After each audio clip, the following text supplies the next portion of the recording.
آپ اسماعیل علیہ السلام کی اولاد میں سے ہیں۔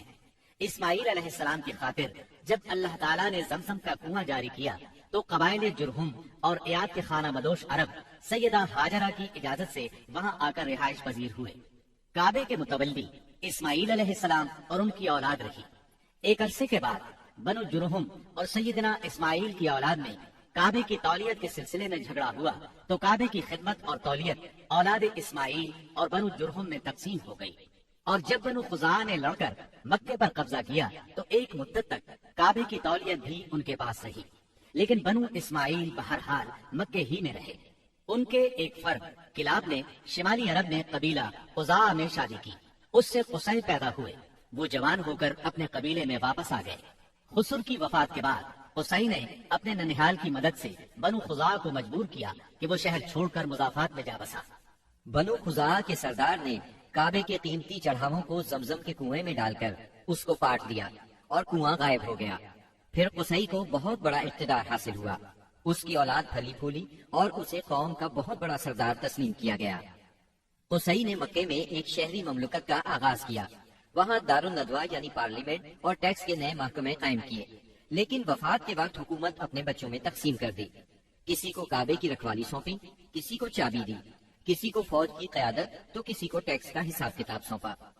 بعد کی نسلوں میں انتظامات کی مزید تقسیم در تقسیم ہوئی۔ آغاز اسلام کے وقت وہاں 10 سرداروں کی ایک مجلس کار فرما نظر آتی تھی۔ قصی کے 4 بیٹے تھے، ان میں عبد مناف بڑے نامور اور صاحب عزت ہوئے۔ عبد مناف کے بھی 4 بیٹے تھے، ان میں ہاشم شہرت میں سبقت لے گئے۔ ہاشم آپ کے پردادا تھے، بہت دولت مند ہونے کے ساتھ ساتھ سخاوت، مربت اور احسان میں بھی بے مثال تھے۔ ہاشم کہلانے کی وجہ یہ تھی کہ ان کے عہد میں ایک مرتبہ مکہ مکرمہ میں قحط پڑ گیا۔ یہ فلسطین گئے اور اونٹوں پر آٹے کی بہت سی بوریاں لاد لائے، بہت سے اونٹ ذبح کیے، ان کا شوربہ تیار کیا، روٹیاں پکوائیں۔ ان روٹیوں کو شوربے میں بھگو بھگو کر اہل شہر کو کھلاتے رہے۔ عرب اس کھانے کو حشیم اور سرید کہتے ہیں۔ یہ سلسلہ ایک مدت تک جاری رہا، اسی وجہ سے ان کا نام ہاشم پڑ گیا۔ وہ حاجیوں کی خدمت اور مہمان نوازی میں بھی بڑھ چڑھ کر حصہ لیتے تھے۔ اسی سخاوت اور فیاضی سے ہاشم کا نام پورے عرب میں مشہور ہو گیا۔ ذاتی اثر و رسوخ اور وجاہت کی وجہ سے ان کی دوسرے ممالک کے درباروں میں بھی رسائی تھی۔ انہوں نے ہی قریش میں سب سے پہلے یہ دستور جاری کیا کہ سال میں 2 مرتبہ تجارتی قافلے روانہ ہوا کریں، موسم گرما میں شام کی طرف اور موسم سرما میں یمن کی طرف۔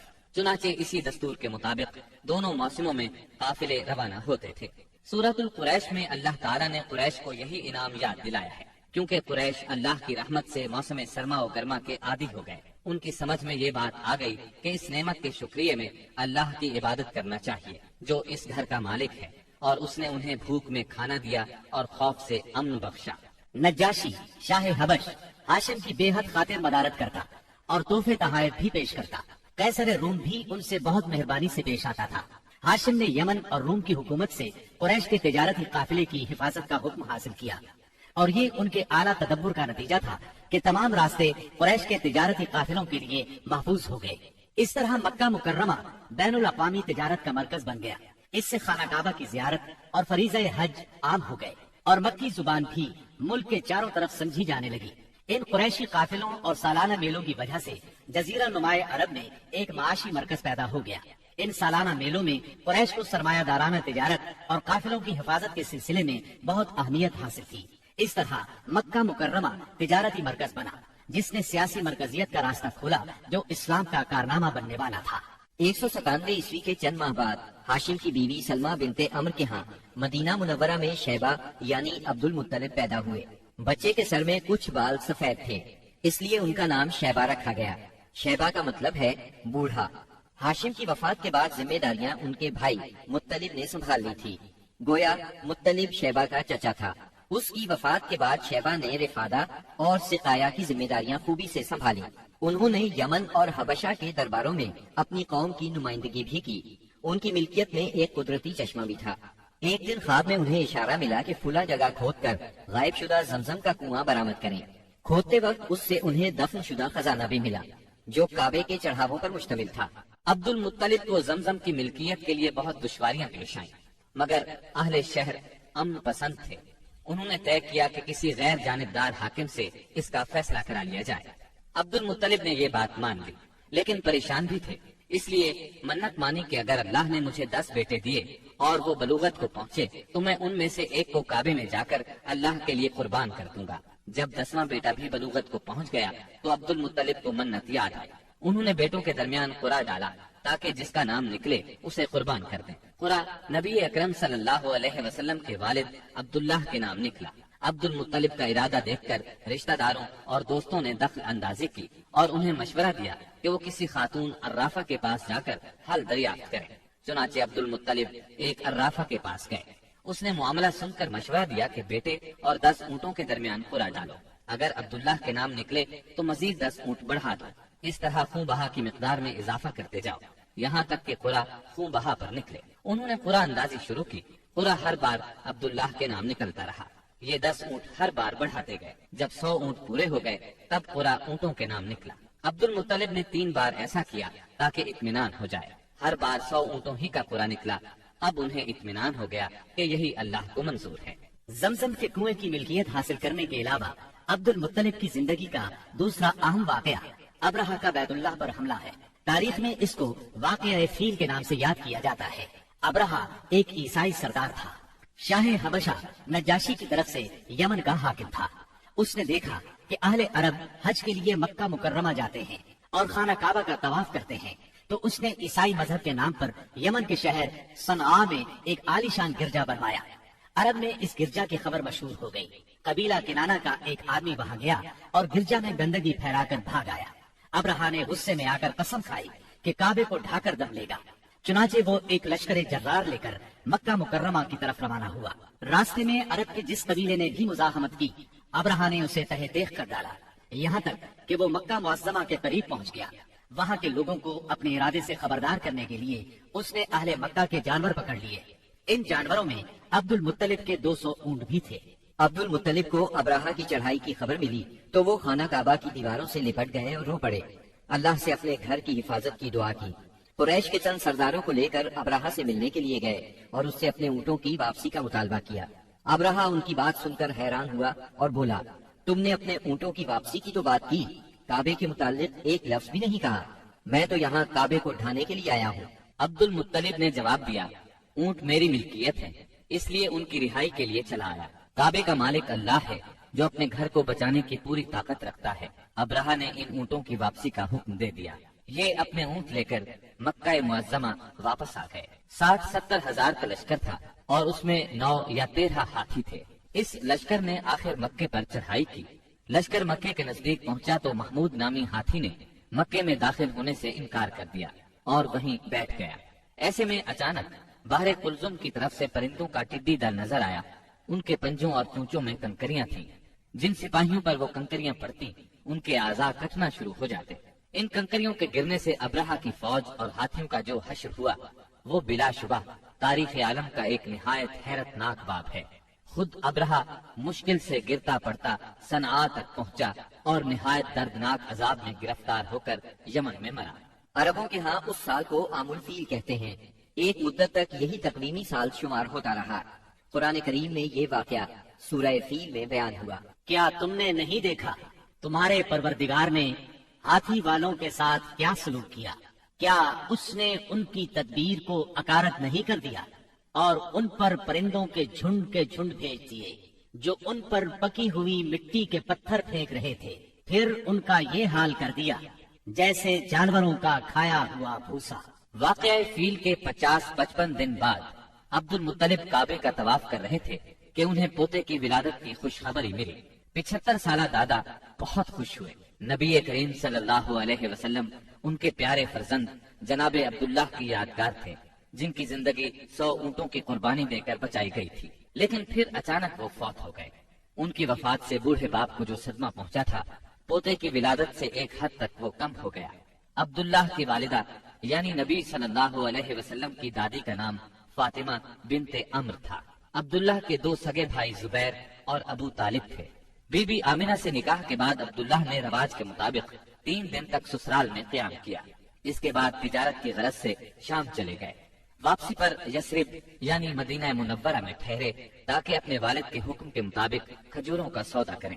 مدینہ منورہ ہی میں قیام کے دوران وہ بیمار ہو گئے۔ آپ کی بیماری کی خبر مکہ پہنچی تو عبد المطلب نے فوراً اپنے بڑے بیٹے حارث کو عبداللہ کی خبر گیری کے لیے مدینہ روانہ کیا۔ حارث مدینہ پہنچے تو معلوم ہوا 1 ماہ بیمار رہنے کے بعد عبداللہ انتقال کر گئے ہیں۔ انتقال کے وقت انہوں نے 5 اونٹ، چند بکریاں اور 1 باندی چھوڑی، جس کی کنیت ام ایمن اور نام برکت تھا۔ عبداللہ کا انتقال اپنے پیغمبر بیٹے کی ولادت سے چند ماہ پہلے ہی ہو گیا تھا۔ گویا آپ صلی اللہ علیہ وسلم شکم مادر ہی میں یتیم ہو گئے تھے۔ آپ کی والدہ سیدہ آمنہ طہارت نفس، شرافت، عزت، عفت، عصمت اور پاکبازی میں بے مثال تھی۔ اپنی قوم میں سیدۃ النساء کے لقب سے مشہور تھی۔ ددھیال اور ننھیال دونوں کے اعتبار سے آپ عرب کے بہترین قبیلے اور بہترین قوم میں سے تھی۔ ولادت باسعادت کے بعد 3-4 دن تک آپ کی والدہ نے آپ کو دودھ پلایا، پھر آپ کے چچا ابو لہب کی آزاد کردہ کنیز سویبہ نے، اور پھر حلیمہ سعدیہ نے دودھ پلایا۔ اکثر سیرت نگاروں نے کنیز کا نام سوبیہ ہی لکھا ہے، لیکن دراصل اس کا نام سویبہ تھا۔ جس طرح صحیح بخاری اور سیرت نگاری کے عالمی مقابلے میں اول آنے والی سیرت نبوی پر مستند کتاب الرحیق المختوم میں مذکور ہے۔